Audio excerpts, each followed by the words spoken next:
இன்றைக்கு எவ்வளவு காதலோடு கொண்டாடப்படுகிறாரோ அதை விட பல மடங்கு சங்ககால தமிழர்கள் முருகனை தெய்வமாக கொண்டாடி இருக்கிறார்கள். அதுல எந்த மாற்று கருத்தும் கிடையாது. சங்க காலங்கள்ல முருகனை சேயோன் அப்படின்னு சொல்றதுல இருந்து முருகன்னு சொல்லக்கூடிய மரபு வர ஆரம்பிக்குது. ஏன்னா தொல்காப்பியத்துல முருகன்னு கிடையாது, சேயோன்னு தான் இருக்கு. முருகு என்கிற அழகனாக முருகன் சங்க காலங்களில் இல்லை. அவன் ரத்தமும் அவன் நெருப்பும் அனல் பறக்கும் கோபமும் வேலும் பகையும் அப்படின்னு ஒரு போர்க்கடவுளாக முருகன் சங்க இலக்கியங்களிலே காட்டப்பட்டிருக்கிறான்ங்கிறது தான் முருகனினுடைய முதல் அடையாளம். யானை மீது தான் வந்திருக்கிறான் முருகன் அதிகமாக. ஒரு சங்க இலக்கிய பாட்டு சொல்லுது, முருகன் யானை மேல போறானாம், எதிரி வீழ்த்தறானாம், அந்த எதிரியினுடைய உடம்பை துளைத்து கொண்டு அந்த யானையின் தந்தங்கள் வெளியே வர்றது எப்படி இருக்கான், வெண்மையான தந்தங்கள் எதிரியின் உடம்பை குத்திவிட்டு ரத்தத்தோடு சிகப்பாக வரும்போது காந்தல் மலர் போல் இருக்கிறதுன்னு நம்ம சங்க இலக்கியம் பாட்டு எழுதுது. ஒரு தெலுங்கு படம் எடுக்கும்போது born in north, shaped in mid, worshipped in சவுத்துன்னு போட்டது தான் இப்போ இவ்வளோ பிரச்சனைக்குமான காரணம். இந்த நார்த்தில் பிறந்தாருன்றதை நம்ம இங்கிருந்து கோவப்பட்டு எதிர்க்கிறோம். ஏன்னா எங்கேயோ பிறந்து யாரோ உருவாக்கிய தெய்வத்தை நாங்கள் வணங்குகிறோம்னு சொல்றது என்ன நியாயம்னு நமக்கு இங்கிருந்து கோவம் வந்தப்போ, நீங்க போய் படிங்க, புறநானூறோ அகநானூறோ பதிற்றுப்பத்தோ எந்த சங்க இலக்கியங்களும் முருகன் எங்க பிறந்தான் எப்படி பிறந்தாங்கிறத பத்தி ஆராய்ச்சியே பண்ணல. ஆனா திருமுருகாற்றுப்படையும் பரிபாடலும் மட்டும்தான் முருகன் எங்கு பிறந்தான் எப்படி பிறந்தாங்கிறது எழுதுது. அதுல இன்னும் தெளிவா பரிபாடல் சொல்லுது, இது வடக்கிலே இருந்து வந்து தமிழ்நாட்டுக்குள்ளே வந்த புராண கலப்பு என்று எடுத்துக்கொள்வதை விட நான் நினைக்கிறேன் நம் முருகன், வெறியாடிய முருகன், மக்களின் நோய் தீர்த்த முருகன், மக்களுக்கு அருள் செய்த முருகன் நம்மை தாண்டி வடக்கே இருக்கிற கூட்டத்தால் கவரப்பட்டிருக்கிறான். வடக்கிலே இருந்து முருகன் தமிழ்நாட்டுக்குள்ளே வழிபடப்படவில்லை. தமிழ்நாட்டிலே இருந்த தெய்வம் தான் வடக்கு வரைக்கும் வழிபடக்கூடிய அளவிற்கு போயிருக்கிறது என்பதுதான் நம்ம சங்க இலக்கியங்கள் சொல்லக்கூடிய உண்மை.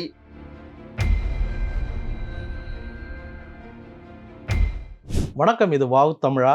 முத்தமிழில் பாட வந்தேன், முருகனையே வணங்கி வந்தேன், தித்திக்கும் குமரன் பெயரில் தெய்வீக அருளை கண்டேன். தமிழ் கடவுள் முருகன் என்ற இந்த பெயருக்கு தகுந்தாற்போல் பூவை செங்குட்டுவன் எழுதிய இந்த பாடல் இன்றளவும் தமிழ் மக்களிடையே நினைவில் இருக்கிறது. திடீரென்று முருக கடவுள் தமிழ் கடவுள் அல்ல, வட மாநிலத்திலிருந்து வந்தவர் என்கிற ஒரு சர்ச்சை சமீப காலமாக பரவி இருக்கிறது. முருக கடவுள் தமிழ் கடவுளா வட இந்திய கடவுளா என்பது குறித்து நம்மிடையே விளக்குவதற்கு தமிழ் சரவணன் அவர்கள் வந்திருக்கிறார். அவரோடு நம்ம பேசலாம். வணக்கம் சார். வணக்கம் சார், எப்படி இருக்கீங்க? நல்லா இருக்கேன் சார். முருகனை வணங்குதல் அப்படிங்கிறது எந்த நூற்றாண்டிலிருந்து தொடங்கப்பட்டது அப்படிங்கிறத கொஞ்சம் சொல்லுங்க சார். சமீபத்தில் வந்திருக்கிற இந்த முருகனை பற்றிய ஒரு விஷயம் ஒரு விதத்தில் ஆரோக்கியமானதுன்னு நான் நினைக்கிறேன். ஏன்னா கல்லெறியப்பட்ட குளம், கலங்கிய குளம் தான் மீண்டும் அது சரியான தெளிவுறும். ஆமா, அதனால இப்போ ஒரு கல் எறியப்பட்டிருக்கிறது, முருகனின் மீதான அடையாளத்தின் மீது ஒரு கல் எறியப்பட்டிருக்கிறது. அது நல்லது தான், அது யார் எறிந்திருந்தாலும் அது நல்லது தான். ஆனா அது என்ன மாதிரியான தெளிவை இந்த சமூகத்துக்கு தரப்போகிறதுங்கிறது தான் இப்ப நம்ம பயப்பட வேண்டிய ஒரு விஷயம். நீங்க கேட்கிற கேள்வி, முருகன் எந்த காலத்துல இருந்து வணங்கப்பட்டிருக்கிறார் அப்படின்னு கேட்குறீங்க. இப்ப நம்ம கிட்ட ஒரு பெரிய ஆதார வரையறை இருக்குன்னு வச்சுக்கோங்களேன். ஒரு 2000 ஆண்டுகள், 3000 ஆண்டுகள், 4000 இல்லை 5000 ஆண்டுகள் கூட வச்சுக்கோங்க. இந்த வரையறையில் முருகன் எப்போதுலேருந்து இருக்காரு, எப்போதுலேருந்து அவர் சொல்லப்பட்டு இருக்கிறாருன்னா அதை வச்சு நம்ம அப்போதுலேருந்து சொல்லப்பட்டிருக்கிறாருன்னு சொல்லலாம். ஆனால் நமக்கு என்ன இங்கே ரொம்ப ஆச்சரியப்பட வேண்டிய ஒரு விஷயம்னா, நம்ம தமிழ் இலக்கியத்திலே முதல் இலக்கியம்னு நம்மக்கிட்ட கிடைத்ததில் சொல்கிறது இலக்கண நூலான தொல்காப்பியம். இலக்கிய நூல் நமக்கு முதல்ல எதுவும் கிடைக்கல, இலக்கணம் தான் முதல்ல கிடைக்கிது, தொல்காப்பியம். அவருக்கு முன்னாலே அகத்தியம் எழுதப்பட்டது என்பதை நம்ம நம்புகிறோம். நிறைய பேர் அகத்தியர் என்ன எழுதினாரு, அவர் இல்லை பொய் எல்லாம் சொல்றாங்க. அகத்தியர் மீது புனையப்பட்டிருக்கிற 1000 விஷயங்களை தாண்டி அகத்தியர் உண்மையிலேயே தமிழுக்கு இலக்கணம் எழுதியிருக்கிறார். அதை நம்ம எப்படி தெரிஞ்சுக்கணும்னா, பின்னால் வந்த உரையாசிரியர்கள் சில இலக்கண நூல்களுக்கு விளக்கம் சொல்லும்போது அகத்தியத்தினுடைய பாடல்களை மேற்கோள் காட்டுகிறார்கள். அதனால அகத்தியம் என்று எழுதப்பட்டது உண்மைதான், அது கடற்கோளால் அழிந்து போனது என்பது உண்மைதான்.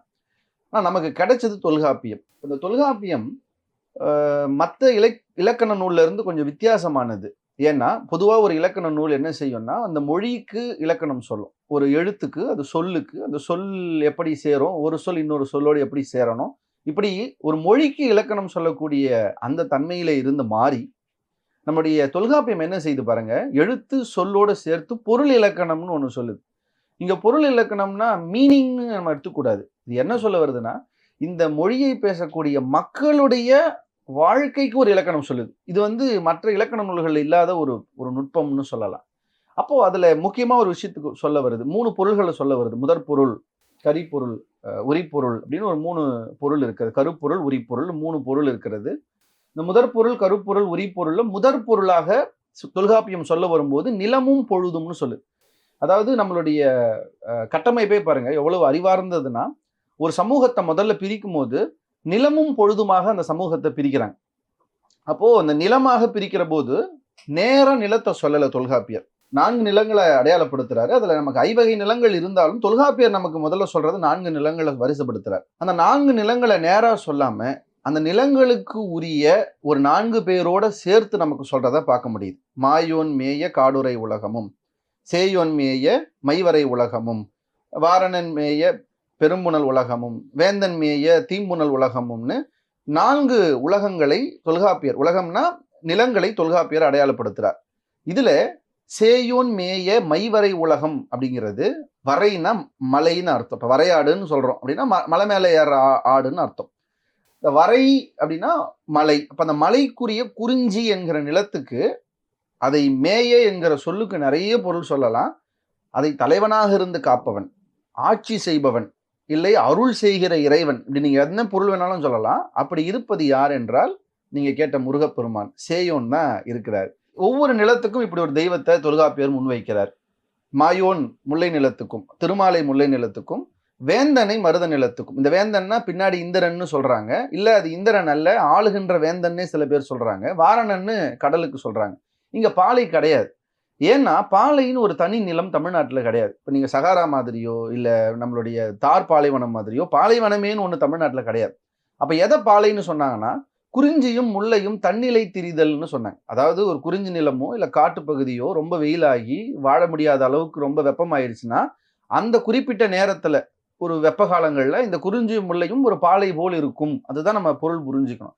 அதனால அதை அவர் குறிப்பிடல தொல்காப்பியர். இப்ப இந்த 4 நிலங்களை சொல்லும் போதே அதற்கு 4 விதமான தலைவர்களை அல்லது அதை ஆளுகின்றவர்களை அல்லது தெய்வங்களாக 4 பேரை தொல்காப்பியர் குறிப்பிடுகிற காரணத்தால் நமக்கு கிடைத்த முதல் ஆதாரத்திலிருந்தே முருகப்பெருமான் நம் மண்ணினுடைய தெய்வமாக இருக்கிறார் என்பதற்கான சாட்சியாக நம்ம இதை பார்க்கலாம். தொல்காப்பியத்துல பார்க்கலாம். எந்த இறைவனாக இருந்தாலும் புராணங்கள் படிப்பதற்கு சமஸ்கிருதம் தெரியாமல் அதை நாம படித்து புரிவதற்கு முடியாது அப்படிங்கிற ஒரு கோட்பாடை இப்ப முன் வைக்கிறாங்க. எப்படி நீங்க எப்படி அதை அணுகுறீங்க? அதாவது புராணங்கள்னு மட்டும் இல்லைங்க சார், எந்த ஒரு மொழியையும் நீங்க அந்த மொழியினுடைய இலக்கியங்களை அந்த மொழி அறிவோடு படித்தால் மட்டும்தான் நீங்க உண்மையான சில அர்த்தங்களை புரிந்து கொள்ள முடியும். இப்போ உதாரணத்துக்கு தமிழேவே இருந்தாலும் நீங்க அதை தமிழ் அறிந்து தமிழில் படித்தாதான் அதனுடைய உண்மையான அர்த்தங்களை உணர்ந்து கொள்ள முடியும். இப்போ நம்முடைய திருவாசகம் தமிழ் படித்தால் நமக்கு கண்ணீர் வரும். ஆனா அதை அப்படியே ஆங்கிலத்துல ஜி போப் மொழிபெயர்த்தார். அப்புறம் என்ன செஞ்சுட்டார் பாருங்க, ஒரு பாட்டு ஒன்று வருது திருவாசகத்துல, தொண்டர்கால் தூசி செல்லீர் பக்தர்கால் சூழ போகீர்னு ஒரு பாட்டு வருது. தொண்டர்கால் தூசி செல்லீர்னா தொண்டர்களே முன்னால் போவுங்கன்னு ஒரு பாட்டு வரும். இந்த தொண்டருங்கிறத ஆங்கிலத்துல என்ன எழுதுறாரு போப், ஹோ வாலண்டியர்ஸ்ன்னு எழுதுறாரு. இப்ப இங்க தொண்டர்ன்னு இங்க பக்தி மார்க்கத்துல சொன்ன தொண்டரும் வாலண்டியரும் ஒண்ணு கிடையாது. ஆனா நீங்க இந்த தொண்டருக்கு ஒரு சொல்ல உங்களால ஆங்கிலத்துல போட முடியாது. இப்ப திருவாசகத்துல ஆங்கிலத்துல நீங்க என்னதான் படிச்சாலும் இங்க தொண்டர்னு சொன்ன அந்த பொருள் வட உங்களால இந்த பாட்டை புரிந்து கொள்ள முடியாது என்பது எப்படி தமிழுக்கு பொருந்துமோ அப்படித்தான் வடமொழியாகி, அதாவது சமஸ்கிருத மொழியும் கூட நம்ம அந்த மொழி புலமையோடு படித்தால்தான் உண்மையாக அந்த மொழி என்ன சொல்ல வருகிறது, அந்த ஸ்லோகங்கள் அப்படிங்கிறத புரிஞ்சுக்க முடியுமே ஒழிய அதை நம்ம ஆங்கிலத்திலேயோ தமிழிலேயோ மொழிபெயர்க்கப்பட்டதை நம்ம படிக்கிற போது தவறான புரிதல்களை உள்ளாக வாய்ப்பு இருக்கு. இது சமஸ்கிருதத்துக்கு மட்டும் அல்ல, உலகத்தின் எந்த மொழி இலக்கியங்களையும் அந்த மொழியினுடைய அறிவோடு படிக்கிற போதுதான் 100% அது சொல்ல வந்திருக்கிற விஷயங்களை உள்வாங்கிக் கொள்ள முடியும். இப்ப பல கோயில்கள்ல சமஸ்கிருதத்துல தான் பூஜை புனஸ்காரங்கள் இதில் பண்ணப்படுறது அப்படிங்கிறத நம்ம கேள்விப்படுறோம். அப்படி இருக்கும்போது தமிழுக்குன்னு மட்டும் ஒரு கடவுள் எப்படி கொண்டு வந்துட முடியும்? அது உண்மையா? அந்த சமஸ்கிருதம் அப்படின்னா தமிழ்ல தானே நம்ம ஆதி காலம் தொட்டு தமிழ்ல தானே நம்ம வந்து பூஜை நடைமுறைகள்லாம் செய்திருக்கணும். ஆகம விதி இதெல்லாம் நான் வந்து வகுக்கிறது இது எல்லாமே அப்படித்தானே செய்திருக்கணும். தமிழ் கடவுள்னு எப்படி நீங்க வந்து சொல்ல முடியும்? நம்ம இது ஒரு பெரிய விஷயம் சார். இது ஒரு பெரிய வரலாற்று ஒரு பயணம் செய்யணும். நீங்க தயாரா இருக்கீங்கன்னா உங்களோட சேர்ந்து நான் அதை பார்க்குறவங்களையும் கூட்டிட்டு போறேன். இப்போ நான் முதல்ல தொல்காப்பியம் சொல்லியிருந்தேன். நமக்கு முருகன் கிடைக்கிற இடம் அதுதான். சேயோன் மேய மைவரை உலகமும். இப்போ அந்த பாடலை முருகன் தலைவனா சொல்லப்பட்டானா தெய்வமா சொல்லப்பட்டானா? சில பேர் அது தலைவனா தான் சொல்லப்பட்டான், தெய்வம் இல்லைன்னு சொல்றாங்க. சில பேர் இல்லை தெய்வமாகத்தான் தொல்காப்பியர் சொல்லியிருக்கிறார். இது தலைவனா தெய்வமாங்கிறத நம்ம எப்போ தெரிஞ்சுக்கலாம்னா, தொல்காப்பியத்துக்கு பிறகு வரக்கூடிய சங்க இலக்கியங்கள்ல இவங்க எப்படி கையாளப்பட்டிருக்காங்கன்னு நம்ம பார்க்கணும். அப்போ மாயோனும் சேயோனும் இந்திரனும் வாரணனும் தெய்வங்களாக தான் சொல்லப்பட்டிருக்கிறாங்களே ஒழிய தலைவர்களாக சங்க இலக்கியங்கள்ல சொல்லப்படலைங்கிறதால அப்போ தொல்காப்பியரும் அதை தெய்வத்தோடு குறித்திருக்க வாய்ப்பு இருக்கலாம். அல்லது தொல்காப்பியர் தலைவனாக காட்டியவர்கள் சங்க இலக்கியங்களிலே தெய்வங்களாகி இருக்கலாம். இதுதான் நம்ம அவருடைய தொடர்ச்சி. இப்போ நீங்க கேட்கிற கேள்வி, முருகனை தமிழ் கடவுள்னு சொல்றதுல என்ன சிக்கல் இருக்கிறது? இன்னைக்கு அது மேலதான் ஒரு பெரிய விமர்சனம் வந்திருக்குன்னா, நம்ம முருகனுடைய தொன்மையை முதல்ல புரிஞ்சுக்கணும். இன்னைக்கு நம்ம முருகன்னு சொன்னா நமக்கு ஞாபகம் வர்றது பன்னிரு தோளும் பவளச்ச வாயும் பன்னிரு விழியும் 6 முகமும் மயிலும் வேலும் சேவர் கொடியும்னு நமக்கு ஒரு முருகன் நம்ம கண்ணு முன்னாடி வந்து நிற்கிறார். சங்ககால முருகன் அப்படி இருந்தாரா அப்படிங்கிறத நம்ம பார்க்கணும். முருகன் தமிழர்களால் இன்றைக்கு எவ்வளவு காதலோடு கொண்டாடப்படுகிறாரோ அதை விட பல மடங்கு சங்ககால தமிழர்கள் முருகனை தெய்வமாக கொண்டாடி இருக்கிறார்கள். அதுல எந்த மாற்று கருத்தும் கிடையாது. ஆனா முருகன் ஒரு பரிணாம வளர்ச்சி அடைஞ்சிருக்கிறார். அந்த பரிணாம வளர்ச்சி எப்படி அடைந்திருக்கிறாருங்கிறத நம்ம எந்த விதமான விருப்பு வெறுப்பும் இல்லாமல், மொழி துவேஷம் இல்லாமல், பண்பாட்டு மோதல்களை புரிந்து கொண்டு அதை அணுகினோம்னா நடுநிலையாக நம்ம முருகனுடைய பரிணாம வளர்ச்சியை உள்வாங்கிக்கலாம். நான் அதை சொல்ல முயற்சி செய்கிறேன். இப்போ முருகன் எடுத்துக்கிட்டிங்கன்னா சங்க காலங்களில் முருகனை சேயோன் அப்படின்னு சொல்றதுலேருந்து முருகன்னு சொல்லக்கூடிய மரபு வர ஆரம்பிக்குது. ஏன்னா தொல்காப்பியத்தில் முருகன்னு கிடையாது, செய்யோன்னு தான் இருக்கு. சங்க காலங்களில் தான் அவரை முருகுன்னு சொல்லக்கூடிய ஒரு காலம் வருது. இப்போ பேர்ல இருந்து நம்ம ஆரம்பிப்போம். இன்னைக்கு முருகன்னா என்ன சார் அர்த்தம்? முருகு அப்படின்னா ஒரு அழகு அப்படின்னு இன்னைக்கு பொருள் சொல்றோம். இன்னைக்கு நம்மளுடைய கோயில்கள்ல கூட முருகனை பத்தி பாடல் வந்தாலே அழகெல்லாம் முருகனேன்னு சொல்றோம். நம்ம அழகென்ற சொல்லுக்கு முருகான்னு சொல்றோம். இது எந்த வித மாற்று கருத்தும் இல்லை. முருகனை விட அழகான ஒரு தெய்வம் இருக்க முடியுமா என்ன? அவ்வளவு அழகு முருகன். ஆனா முருகு என்கிற சொல் அழகு என்கிற சொல்லில் இருந்து முருகன் என்கிற சொல் வந்ததுன்னு நம்ம இன்னைக்கு சொன்னாலும் உண்மையிலேயே அதுதான் அந்த சொல்லினுடைய பொருளா? இதை நான் தமிழ் மக்கள் முன்னால் வைக்கிறேன். நீங்க சங்ககாலம் போனீங்கன்னா முருகன் என்கிற சொல் அழகன் என்கிற சொல்லில் குறிப்பிடப்படவில்லை.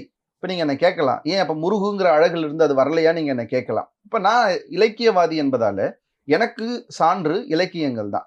சங்க இலக்கியங்கள்ல முருகு என்கிற சொல் பயன்படுத்தப்பட்ட எந்த இடத்திலும், நீங்க முருகனை விட்டுருங்க, முருகு என்கிற சொல்லை பயன்படுத்தப்பட்ட எந்த இடத்திலும் அது அழகு என்கிற பொருளிலே பயன்படுத்தப்படாமல் மனம் என்கிற பொருளில் தான் பயன்படுத்தப்பட்டிருக்கு. ஒரு பூவினுடைய மனத்தை சொல்ல பயன்படுத்தப்பட்டிருக்கு. உதாரணத்துக்கு இப்ப நான் சில மேற்கோள்களோட வந்திருக்கேன். ஏன்னா நம்ம ஆதாரங்களோடு சொல்லும் போதுதான் அது கொஞ்சம் சரியா இருக்குங்கிறதுக்காக நான் சில மேற்கோள்களோட வந்திருக்கேன். இப்ப இந்த முருகுங்கிறத எங்கவெல்லாம் பயன்படுத்தப்பட்டிருக்கிறது அப்படின்னு நம்மளுடைய சங்க இலக்கியங்கள்ல பார்க்கிற போது, முருகமர் பூ முரண் கிடக்கை பட்டினப்பாலை, முருகு முரண் கொள்ளும் அகநானூறு, உருவி வெண் மணல் முருகு நாறு அகநானூறு, புதுப்பூ முருகு முரண் அகநானூறு, முருகு விரித்து ஆழை சிலப்பதிகாரம். இப்போ இங்க எல்லா இடத்துலையும் முருகு என்பதை எதுக்கு பயன்படுத்துறாங்கன்னு பாருங்க, மனத்துக்கு பயன்படுத்துறாங்களே ஒழிய அழகுக்கு பயன்படுத்தப்படவில்லை. அப்ப சங்க இலக்கியத்திலே முருகன் என்று சொன்னால் அவன் மனம் நிறைந்தவன் சொல்ல பயன்படுத்திருக்க வாய்ப்பு இல்லை. அப்ப எதற்காக இந்த முருகன் என்கிற சொல் அவனுக்கு வந்திருக்கும்னு நம்ம யோசிக்கணும். இப்ப இன்னைக்கு 2 விஷயம் இருக்கு. ஒண்ணு அழகு முருகு முருகனா இருக்கலாம்னு சொன்னா, இன்னொரு பக்கம் நம்முடைய நாம் தமிழர் கட்சியினுடைய தலைமை ஒருங்கிணைப்பாளர் முருகன் என்கிற சொல்லுக்கு ஒரு புது விளக்கம் கொடுக்கிறார். முறுக்கேறிய உடம்பு இருப்பதால் அவனுக்கு முருகன் அப்படின்னு சொன்ன உடனே இப்ப நம்ம அதை நிறைய பேர் அதை விமர்சனங்கள் செய்கிறோம். ஆனா இப்ப சங்க இலக்கியத்துக்குள்ள போனா நமக்கு ஒரு உண்மையான ஒரு விளக்கம் ஒண்ணு கிடைக்குது. என்னன்னா, முருகன் என்பதற்கு வேர்ச்சொல் முருகு அல்ல, முரு என்பதுதான் வேர்ச்சொல். முரு என்கிற வேர்ச்சொல்லில் இருந்து முருகன் என்கிற பெயர் சொல் வந்திருக்க வேண்டும். முரு என்கிற வேர்ச்சொல்லை வைத்து முறுக்கிய முருங்கிய என்கிற வினைச்சொற்கள் சங்க இலக்கியங்கள்ல உண்டு. சங்க இலக்கியங்கள்ல அந்த சொல்லை எப்படி பயன்படுத்தியிருக்காங்க ஒரு உதாரணம் சொல்ற பாருங்க. எந்தெந்த இடங்கள்ல அந்த முருகு என்கிற சொல் பயன்படுத்தப்பட்டிருக்குன்னா, ஞாலம் காவலர் தோல்வழி முறுக்கி புறநானூறு, மைந்துடை மன்னன் மதவழி முறுக்கி புறநானூறு, ஒன்னார் முன்னிலை முறுக்கி புறநானூறு. இப்ப இந்த இடத்துலலாம் முறுக்கி என்றால் அதற்கு என்ன பொருள், முரு என்றால் அதற்கு என்ன பொருள்னா வென்ற, அடக்கிய, அழித்த, சிதைத்த, இதுதான் பொருள். இப்ப முருகனுக்கு அப்ப என்ன பொருள் சொல்லலாம்? முருகு ஆண்பால் அன்பிகிதி சேர்த்து முருகன்னு சொன்னா அவன் எதிரிகளை அடக்குபவன், எதிரிகளை வெல்பவன், எதிரிகளை அழிப்பவன், எதிரிகளை ஒழிப்பவன், சினம் கொண்டவன்னு பொருள் சொல்லலாம். இப்ப நீங்க கேட்கலாம், முரு என்கிற வேர்ச்சொல் முறுக்கி என்கிற வினை சொல்லாகும் போது இந்த பொருள் வருது, பெயர் சொல்லாகும் போது இந்த பொருள் தான் வரணும், அதுதான் இலக்கணம் முறை. அப்ப இந்த விளக்கம் சரியானு கேட்டீங்கன்னா, முருகன் என்று வரக்கூடிய எல்லா சங்க பாடல்களும் என்ன சொல்லுது பாருங்க. முருகன் அண்ணன் சீற்றத்து கடுந்திரல், முருகன் சீற்றத்து உருகெழு குறிசி பிறராற்றுப்படை, முருகன் சீற்றத்து உருகெழு குறிசில் புறநானூறு, முருகு உரள் முன்பொடு கடுஞ்சினம் செருக்கி நற்றினை. இப்போ இந்த பாடல்கள் எல்லாம் முருகனோட எதை சொல்லுது? சினந்த, கோபப்பட்ட, அழித்த, ஒழித்த.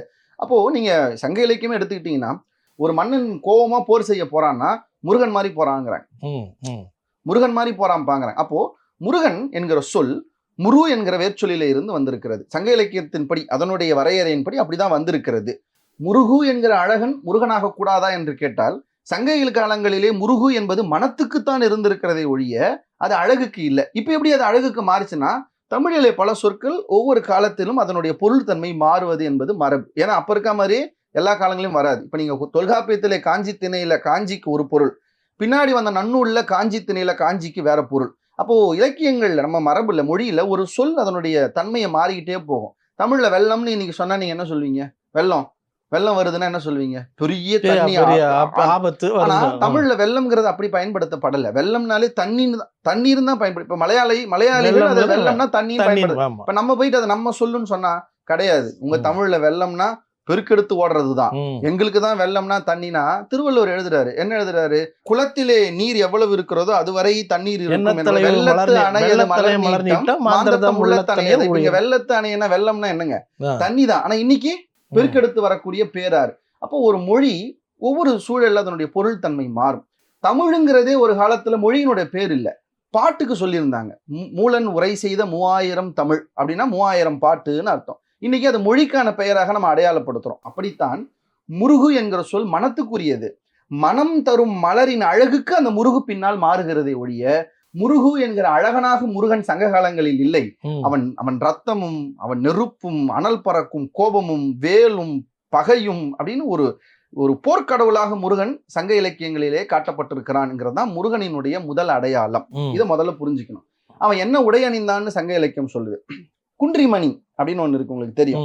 செகப்பு, அந்த செகப்பே ரொம்ப தனி செகப்பு. ஆமா, அது வந்து நம்ம பிள்ளையார் கண்ணுன்னு வைப்போம். அதோட வகையிலேயே குன்றிமணினே ஒண்ணு தனியா ஒண்ணு உண்டு. அது வந்து முழுக்க சிவப்பா இருக்கும்.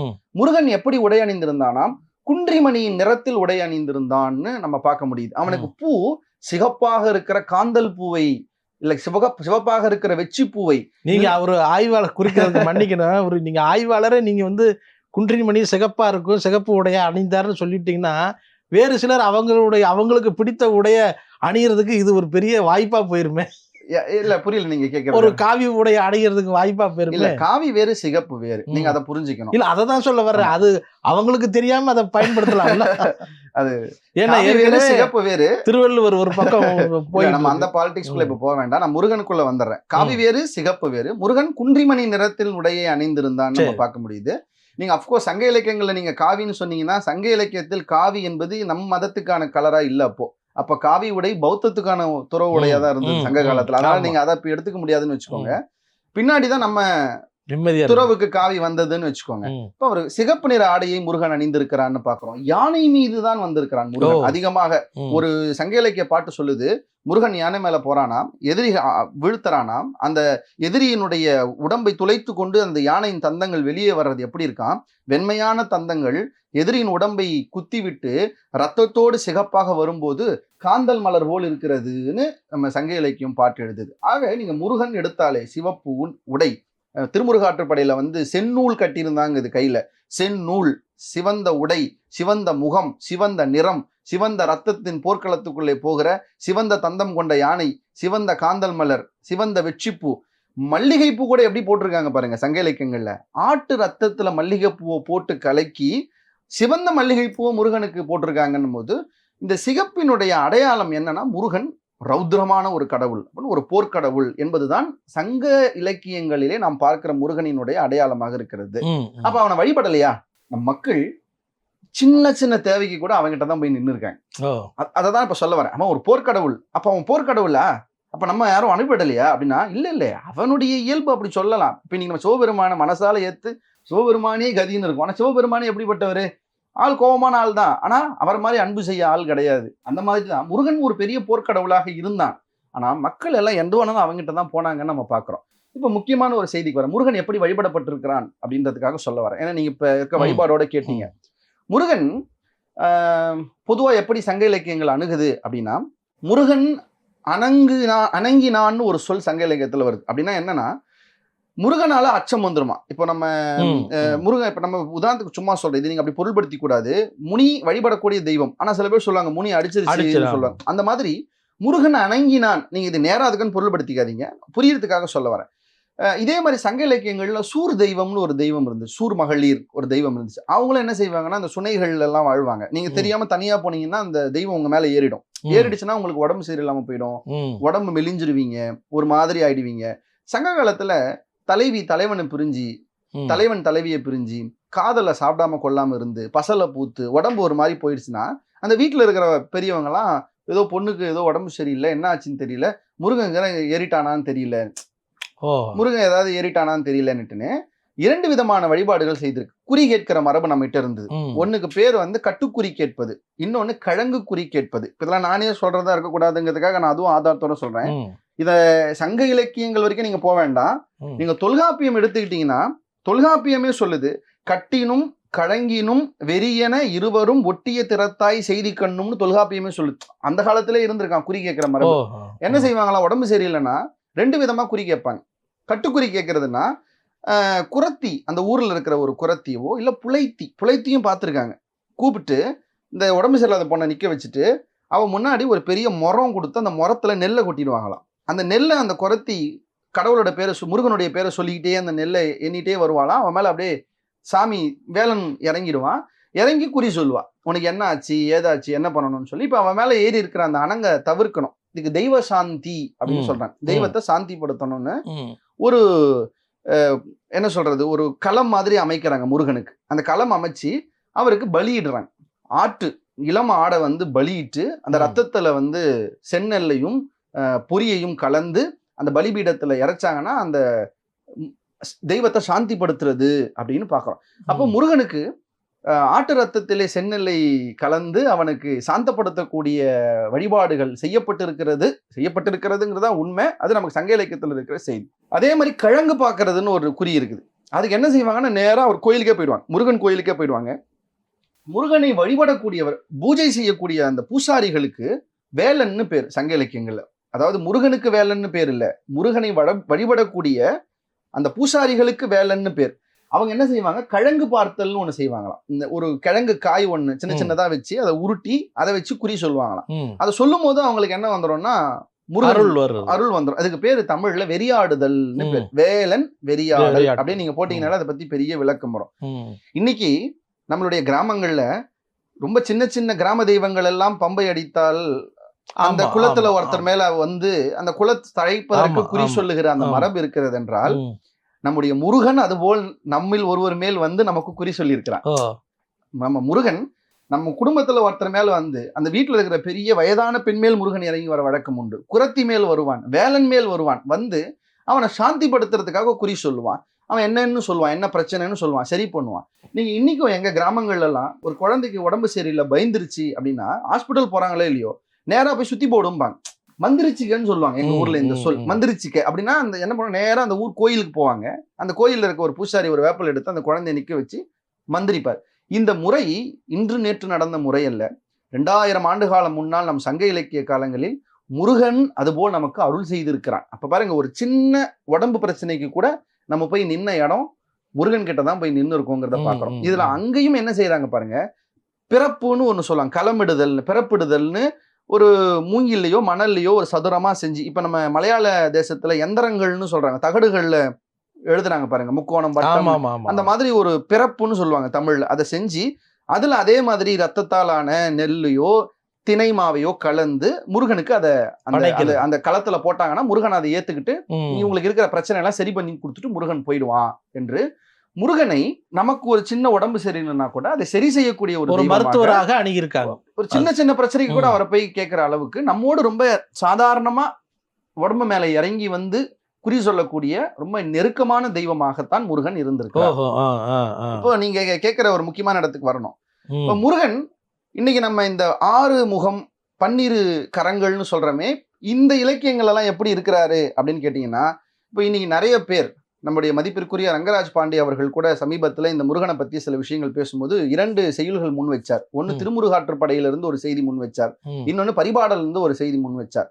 இந்த ரெண்டையும் முன்வைப்பதற்கான காரணம் என்னன்னா, முருகன் எங்கு பிறந்தான் அதுதான் பிரச்சனை ஆயிட்டு இருக்கு. ஏன்னா அந்த ஒரு தெலுங்கு படம் எடுக்கும்போது born in north, shaped in mid, worshipped in சவுத்துன்னு போட்டதுதான் இப்ப இவ்வளவு பிரச்சனைக்குமான காரணம். இந்த நார்த்ல பிறந்தாருன்றது வந்து நம்ம இங்க இருந்து கோவப்பட்டு எதிர்க்கிறோம். ஏன்னா எங்கேயோ பிறந்து யாரோ உருவாக்கிய தெய்வத்தை நாங்கள் வணங்குகிறோம்னு சொல்றது என்ன நியாயம்னு நமக்கு இங்கிருந்து கோபம் வந்தப்போ பல பேர் அதற்கு விளக்கங்கள் கொடுக்க வந்தபோது மதிப்பிற்குரிய பாண்டே அவர்கள் ஒரு விளக்கம் கொடுத்தார். திருமுருகாற்றுப்படையும் பரிபாடலையும் கொண்டு வந்து இந்த 2லையுமேயே முருகன் வந்து கைலாயத்தில் பிறந்ததாக செய்தி இருக்கிறது அப்படின்னு சொன்னார். இப்ப இங்கதான் நம்ம தமிழ் மக்கள் ஒரு விஷயத்தை தெளிவா புரிஞ்சுக்கணும். சங்க இலக்கியம் என்று சொல்லப்படுவது சங்க காலத்திலே எழுதப்பட்டு தொகுக்கப்பட்ட ஒரு நூல் தொகுப்பு. புறநானூறுன்னு எடுத்துக்கிட்டீங்கன்னா அது ஒருத்தர் எழுதின பாட்டு கிடையாது. 400 பாடல்கள் வேறு வேறு புலவர்களால் வேறு வேறு காலங்களில் எழுதப்பட்டது. அதாவது சங்க காலம்ங்கிறது என்னன்னா கிமு 300 கிபி 300 வரை இடைப்பட்ட காலம் சங்க காலம். எத்தனை நூற்றாண்டுகள் இது உள்ள வருது? 600 ஆண்டுகள் வருதுன்னு வச்சுக்கோங்க. அப்போ இந்த 600 ஆண்டுகால இடைவெளியில எப்ப வேணாலும் எழுதப்பட்ட இலக்கியங்கள் இருக்கும், யாரால் வேண்டுமானாலும் எழுதப்பட்ட இலக்கியங்கள் இருக்கும். இதையெல்லாம் தொகுத்து அதை தொகுக்கிறதுக்கு திணை அளவிலேயோ அடி அளவிலேயோ இதை தொகுத்து இதை இலக்கியங்களாக நம்ம அதை கொண்டு வரோம். நற்றிணை, நல்ல குறுந்தொகை, ஒற்ற பதிற்றுப்பத்து, ஓங்கு பரிபாடல், கற்றறிந்தார் எட்டும் கலியோடு, அகம்புறம் என இத்திரத்தை 8 தொகைன்னு நம்ம அந்த 8 தொகையை பிரிக்கிறோம். 10 பாட்டு பிரிக்கிறோம். புறநாற்றுப்படை, பெரும்பானாற்றுப்படை, சிறுபானாற்றுப்படை, திருமுருகாற்றுப்படை, மலைப்படுகிறா, இதெல்லாம் ஒரு 10 பாட்டுன்னு பிரிக்கிறோம். இப்போ நீங்க ஒரு விஷயத்த நல்லா கவனிக்கணும். பாண்டே அவர்கள் சொன்னது உண்மை செய்திதான். நம்முடைய சங்க இலக்கியங்களில் திருமுருகாற்றுப்படையும் பரிபாடலும் தான் சில முக்கிய செய்திகளை நமக்கு சொல்கிறது. என்னென்ன முக்கிய செய்தி? முருகனுக்கு 6 முகம் இருக்கிற செய்தியை சொல்லக்கூடிய இலக்கியங்கள் இந்த 2 தான். நீங்க வேற எந்த சங்க இலக்கியங்கள்லையும் 6 முகம் முருகனுக்கு இருந்ததுன்னு இல்லை. 12 கரங்கள் முருகனுக்கு இருக்குன்னு சொல்லக்கூடியது திருமுருகாற்றுப்படையும் பரிபாடலும் தான். இந்த 2 தவிர வேற எந்த சங்க இலக்கியங்கள்லையும் முருகனுக்கு 12 கரங்கள் இருந்ததுங்கிற செய்தி இல்லை. 6 முகங்களில் ஒரு முகம் வேள்வி செய்யக்கூடிய அந்தணர்கள் வேள்வியை சரியாக செய்கிறார்களா என்று பார்ப்பதற்காகவே ஒரு முகம் இருக்கிறது என்று திருமுருகாற்றுப்படை நமக்கு பதிவு செய்வதை பார்க்கிறோம். இந்திரனின் மகளை நம்முடைய முருகன் திருமணம் செய்து கொள்ளுகிற தேவயானையினுடைய பெயர் பரிபாடல் திருமுருகாற்றுப்படை தவிர வேற எந்த சங்க இலக்கியங்கள்லையும் இல்லை. திருமுருகாற்றுப்படை என்ன சொல்லுது பாருங்க, வான் முதல் கணவன் அந்த வார்த்தையை பயன்படுத்து. இந்த தேவயானையினுடைய குறிப்பு வேற எந்த சங்க இலக்கியத்திலும் கிடையாது. மற்ற எல்லா சங்க இலக்கியத்திலையும் முருகனுக்கு ஒரு தலை 2 கை, யானை மேல வரா, வள்ளி மட்டும்தான் அவனுக்கு மனைவின்னு இருக்கு. ஆனா இந்த 2 சங்க இலக்கியங்கள் மட்டும்தான் மற்ற எல்லா சங்க இலக்கியங்கள்ல இருந்தும் மாறுபடுது. இப்போ இதனால என்ன பின்னாடி சொல்ல வராங்கன்னா, இந்த 2ம் சங்க இலக்கியங்களே இல்லை, ஏன்னா இது இதுல இருந்து ரொம்ப முரண்படுது, நிறைய புராண செய்திகள் எல்லாம் உள்ள கொண்டு வருது. இப்ப முருகனுடைய பிறப்பை பத்தி மற்ற எந்த சங்க இலக்கியமும் பேசல. நீங்க போய் படிங்க, புறநானூறோ அகநானூறோ பதிற்றுப்பத்தோ எந்த சங்க இலக்கியங்களும் முருகன் எங்க பிறந்தான் எப்படி பிறந்தாங்கிறத பத்தி ஆராய்ச்சியே பண்ணல. ஆனா திருமுருகாற்றுப்படையும் பரிபாடலை மட்டும்தான் முருகன் எங்கு பிறந்தான் எப்படி பிறந்தாங்கிறத எழுதுது. அதுல இன்னும் தெளிவா பரிபாடல் சொல்லுது, சிவபெருமானும் பார்வதியும் சேர்ந்திருந்த காலத்து வந்த விந்தை இந்திரன் எடுத்துக்கொண்டு வந்து சப்தரிஷிகளினுடைய மனைவிகளிடம் அக்னியோடு சேர்த்து கொடுக்கிறான். அதை அருந்ததி வாங்க மறுக்கிறாள். மீதி 6 பேர் அதை வாங்கி உண்டு. அந்த 6 பேருக்கு பிறந்த குழந்தை தான் 6 முருகன் என்று பரிபாடல் சொல்கிறது. இப்போ இந்த செய்திகள் எதோட பொருந்தும்னா, நம்ம வடமொழி புராணங்கள் சொல்லப்பட்ட ஸ்கந்த புராணங்களில் குமார பருவத்தில் சொல்லப்பட்டிருக்கிற மகாபாரதம், ராமாயணம் மாதிரியானவற்றில் சொல்லப்பட்டிருக்கிற முருக வரலாற்றோடு, முருகனுடைய புராண செய்திகளோடு பரிபாடலுடைய செய்தி பொருந்தும். இப்ப ஆனா இந்த கைலாயத்தில் பிறந்தான், அவன் இப்படி பிறந்தான் என்று இந்திரன் எடுத்துக்கொண்டு போனான், அக்னி எடுத்துக்கொண்டு போனான், இல்ல கமலங்களில் பிறந்தான், சுனையிலே அவன் பிறந்தான், சரவண பொய்கையில் பிறந்தான் என்கிற செய்திகள் எல்லாம் திருமுருகாற்றுப்படையும் பரிபாடலையும் தவிர வேற எந்த சங்க இலக்கியங்களையும் இல்லைங்கிறத நம்ம பார்க்கணும். இப்ப ஏன் அதுல இல்ல, இதுல இருக்கு? அதுல இல்ல, இதுல ஏன் இருக்குன்னா, நாம ரொம்ப தெளிவா நான் நடுநிலையோடு சொல்லுகிறேன். அதாவது முருகன் தொல்காப்பியத்தில் ஒரு நிலத்தின் தலைவனாக அறிமுகப்படுத்தப்படுகிறான், அப்படிதான் இருக்கான். சங்க இலக்கியங்களிலே அவன் போர் தெய்வமாகவும், நம் வீடுகளில் சின்ன நோய் வந்தாலும் கூட போய் குறி கேட்கக்கூடிய ரொம்ப இணக்கமான தெய்வமாகவும் இருக்கிறான். ஆனால் நம்ம கவனிக்க வேண்டிய விஷயம், சங்க இலக்கியத்தினுடைய இந்த 600 ஆண்டுகால இடைவெளியில மிக பின்னால் 2ஆம் நூற்றாண்டுனா அந்த சிலப்பதிகாரம் எழுதப்பட்ட காலத்தில் தான் இந்த திருமுருகாற்றுப்படையும் பரிபாடலும் எழுதப்பட்டிருக்கிறது. நீங்க எப்படி இவ்வளோ இதுவா சொல்றீங்கன்னு எனக்கு கேட்டீங்கன்னா, சின்ன உதாரணம், திருமுருகாற்றுப்படையில ஜாதிக்காயை பத்தி ஒரு குறிப்பு இருக்கு. முருகனுக்கு மாலை சூடுதல பச்சிலையோடு சேர்த்து ஜாதிக்காயும் சேர்த்து மாலை இட்டார்கள்னு ஒரு ஆராய்ச்சியாளர் சொல்லுகிறார். தமிழ்நாட்டுல ஜாதிக்காய்ங்கிறது 3ஆம் 4ஆம் நூற்றாண்டுக்கு முன்னாடி கிடையாது, அந்த காயை நம்ம கிட்ட கிடையாது. அப்போ இந்த குறிப்பு இதுல வருதுன்னா அப்ப இது பின்னாடிதான் இருக்கணும்னு அவர் சொல்றார். அவ்வளவு மெனக்கெட்டு சொல்ல வேண்டியதில்லை. நீங்க எல்லா சங்க இலக்கியங்களையும் இப்படி முன்னாடி வச்சீங்கன்னா, முருகனை ஒரு யானையின் மீது போர் செய்யும் ஒரு வீரம் மிக்க எதிரிகளை அழிக்கின்ற தெய்வமாக, வள்ளியை மனம் செய்தவனாக, ஒரு தலை 2 கைகளோடு இருப்பதாக எல்லா சங்க இலக்கியமும் காட்டும். ஆனா நம்ம பார்க்கிற ஆறுமுகமாக, பன்னிரு விழியாக, 12 கைகளோடு தெய்வ யானை சமேத வள்ளி சமேத முருகப்பெருமானாக, வேள்விகளை ஏற்றுக்கொள்பவனாக, அந்தணர்களும் வழிபடக்கூடியவனாக நம்ம பார்க்கிற தெய்வமாக திருமுருகாற்றுப்படையும் பரிபாடலும் இருக்கு. இப்போ இதை நம்ம எப்படி எடுத்துக்கலாம்னா, இது யாரதோ அல்ல. திருமுருகாற்றுப்படையும் பரிபாடலும் சொல்லுவதால் இதெல்லாம் சொல்லுது, இது யாரதோன்னு இல்லை, அதுவும் நம்ம தான் நம்ம முருகனை தான் சொல்லுது. ஏன் இந்த மாற்றம்னா, இது அந்த 600 ஆண்டுகால பெருவெளியில இதெல்லாம் முற்சங்கத்தில் எழுதப்பட்டது, இது பிற்சங்கத்தில் எழுதப்பட்டது. அப்ப நமக்கு என்ன புரியுதுன்னா, சங்க காலத்திலேயே முருகன் பரிணாமம் அடைய தொடங்கி இருக்கிறாருங்கிறத பார்க்கணும். யார் அந்த பரிணாமத்தை உருவாக்குனாங்கன்னு கேள்வி கேட்டீங்கன்னா, அதை அரசியலாக்குனீங்கன்னா நம்ம கிட்ட ஆதாரம் இல்லை. இவர் வந்தாரு, இவர் தான் மாத்தினாருங்கிறதுல ஆதாரம் இல்லை. அது பரிணாமமா ஆயிருக்கிறது. இந்த பரிணாமமானதுக்கு ஒரு பெரிய ஆதாரம் பாருங்க, பரிபாடல்ல இந்த இப்ப நான் இவ்வளவு நேரம் சொல்லிட்டு இருந்தேன்ல, கழங்கு பார்த்தல் கட்டு பார்த்தல்னு, இத இழிவா சொல்லுது பரிபாடல். இப்படி பார்க்கறத உண்மையோ பொய்யோ, மெய்யோ பொய்யோ என்று இதை கொஞ்சம் இழிவாக சொல்றதை பார்க்க முடியுது பரிபாடல்ல. அப்போ பழந்தமிழர்கள் குறி கேட்கக்கூடிய முருகனுடைய வேலன் வெறியாட்டம் பரிபாடல் காலத்தில் கொஞ்சம் நலிவடைந்து அதனுடைய வழிபாடு அந்தணர்களோடான வழிபாடாக மாறக்கூடிய காலம் பரிபாடல் காலத்திலே இருந்து தொடங்கி இருப்பதை நாம் பார்க்கிறோம். இப்ப அதுக்கு பின்னாடி தான் இப்போ எடுத்து முன் வைக்கிறாங்களா?